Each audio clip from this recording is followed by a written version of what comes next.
Mais revenons à ce secret dont je parlais. Comment est-il possible que l'école rende les enfants moins intelligents?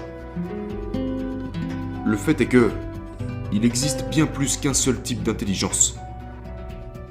L'école peut vous rendre plus intelligent sur le plan académique. Elle peut vous enseigner la physique, l'algèbre, le calcul. Mais elle diminue l'intelligence créative des enfants. Elle leur apprend à penser d'une certaine manière, à emprunter un certain chemin dans la vie. En leur disant « Allez au lycée, obtenez un diplôme, allez dans une bonne université, trouvez un emploi stable. Et si vous ne faites pas ça, vous ne réussirez pas. »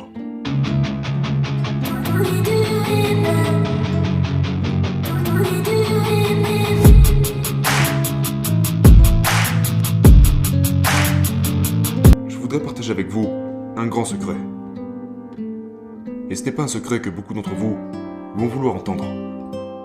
Mais en même temps, c'est tellement important que je dois vous le dire. Ce secret est le suivant. Et si je vous disais que chaque jour quand les enfants vont à l'école, ils deviennent moins intelligents? Comment cela pourrait être possible? Quand les enfants vont à l'école, ils apprennent des choses, n'est-ce pas? Et ils accumulent donc plus de connaissances. Donc en principe, ils devraient devenir plus intelligents. Comment pourraient-ils devenir moins intelligents? De quoi est-ce que je parle? Eh bien, j'espère pouvoir vous l'illustrer aujourd'hui. Avant d'avoir 14 ans, j'étais juste un enfant qui ne savait pas ce qu'il voulait dans la vie.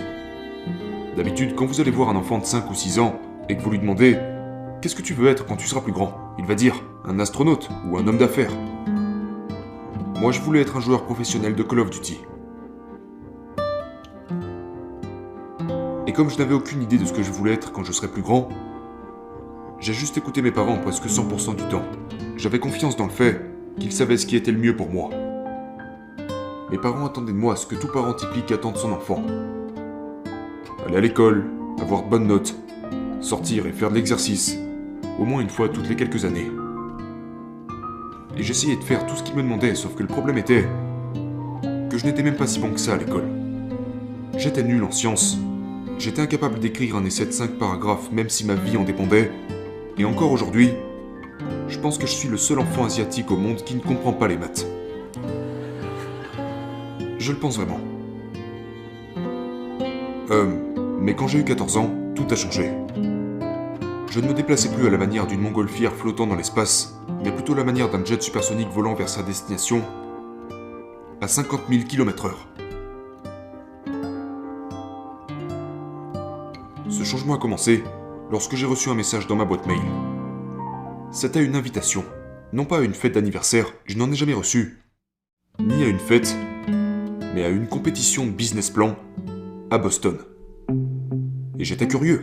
J'étais tellement curieux que je me suis dit que je devais y aller.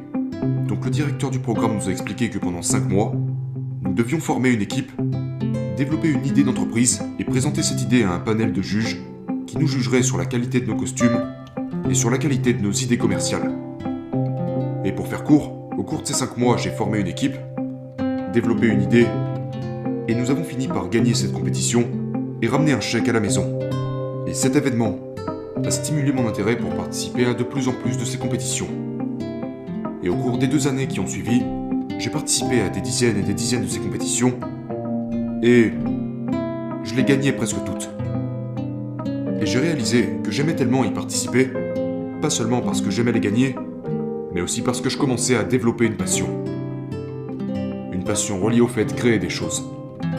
Parce que la seule chose que mon équipe faisait différemment de nos autres concurrents, à chaque fois, c'est que tous nos concurrents se levaient pour présenter leur idée sur un PowerPoint. Sauf que nous allions dans un dépôt à domicile, on achetait des fournitures et on construisait réellement l'idée dont on s'apprêtait à parler. Et les juges étaient toujours époustouflés par le fait qu'une bande d'adolescents comme nous pouvait créer des choses, faire des prototypes et finir avec des produits un minimum viables. Et on a gagné presque toutes les compétitions, juste parce que les juges ont adoré le fait que nous exécutions nos propres idées. Lors d'une de ces compétitions, j'ai rencontré un Polonais colérique d'âge moyen qui s'appelait Franck. S'il est présent aujourd'hui, je ferais mieux de courir après ça. Il est venu vers nous, il a jeté un coup d'œil à notre prototype et il a dit « Je peux vous aider à en faire une véritable entreprise. » Pensez à ça. n'est-ce pas génial? Nous avons 16 ans, nous voyageons dans le monde entier et créons une véritable start-up de technologie. Et au début on était là genre, il est temps d'être Steve Jobs, nous allons construire un nouveau Apple et quitter l'école sur le champ. Mais on a vite réalisé que ce n'était pas si simple. Donc, ne lâchez pas l'école à moins d'être vraiment sûr d'avoir une bonne idée. Nous nous sommes rendus compte que la première partie de la construction d'une grande entreprise est de réunir une grande équipe. Et en tant qu'étudiants, nous ne pouvions pas aller dans les bars pour faire du réseautage ou à des événements pour adultes, alors nous sommes allés dans notre école et avons mis en place cette petite présentation dans notre auditorium, dans laquelle nous présentons notre idée et espérons que les enfants rejoignent notre équipe. Nous avons envoyé une invitation à chaque élève de l'école. Et la première chose qu'on a remarqué, c'est que personne ne s'est présenté. Il n'y avait presque aucun intérêt. Et certains se sont même présentés et ont répandu la rumeur tout au long de la semaine, et on a été marqué par le fait qu'on s'est moqué de nous et de nos idées, et par le fait qu'on se prenait soi-disant pour des Mark Zuckerberg. Et ce qui est drôle, c'est que la semaine suivante, nous avons pris exactement la même présentation, et nous l'avons présentée à l'école primaire, donc aux enfants qui avaient 5 ou 6 ans de moins. Et le résultat a été phénoménal. Ces enfants nous lançaient l'argent de leur déjeuner en nous demandant s'ils pouvaient acheter un prototype. Cela m'a beaucoup inspiré, et je pense que c'est le problème de notre système éducatif. Rajouter 5 à 6 années supplémentaires, passer à être immergé dans ce système éducatif, et ces enfants créatifs sont devenus ces adolescents qui ne veulent pas penser en dehors des sentiers battus. Mais revenons à ce secret dont je parlais. Comment est-il possible que l'école rende les enfants moins intelligents? Le fait est que il existe bien plus qu'un seul type d'intelligence. L'école peut vous rendre plus intelligent sur le plan académique. Elle peut vous enseigner la physique, l'algèbre, le calcul. Mais elle diminue l'intelligence créative des enfants. Elle leur apprend à penser d'une certaine manière, à emprunter un certain chemin dans la vie. En leur disant « Allez au lycée, obtenez un diplôme, allez dans une bonne université, trouvez un emploi stable. Et si vous ne faites pas ça, vous ne réussirez pas. » Si cela était vrai, comment pourrais-je me tenir ici aujourd'hui? Comment ai-je fait, moi, un mauvais élève, pour créer une entreprise technologique à l'âge de 16 ans? Et comment mon entreprise, qui a fait l'objet d'un article dans le journal de Wall Street la semaine dernière, réussit-elle mieux que certaines des entreprises créées par des diplômés de Harvard ou de Stanford? Eh bien parce qu'il s'agit de quelque chose qui ne peut pas être mesuré uniquement par l'intelligence académique. Donc voilà ce en quoi je crois. Parents, enseignants, éducateurs, vous avez le pouvoir d'influencer et d'inspirer les jeunes.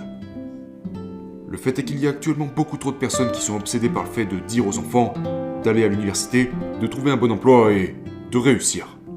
Mais il n'y en a pas assez qui disent aux enfants d'explorer les possibilités et devenir des entrepreneurs.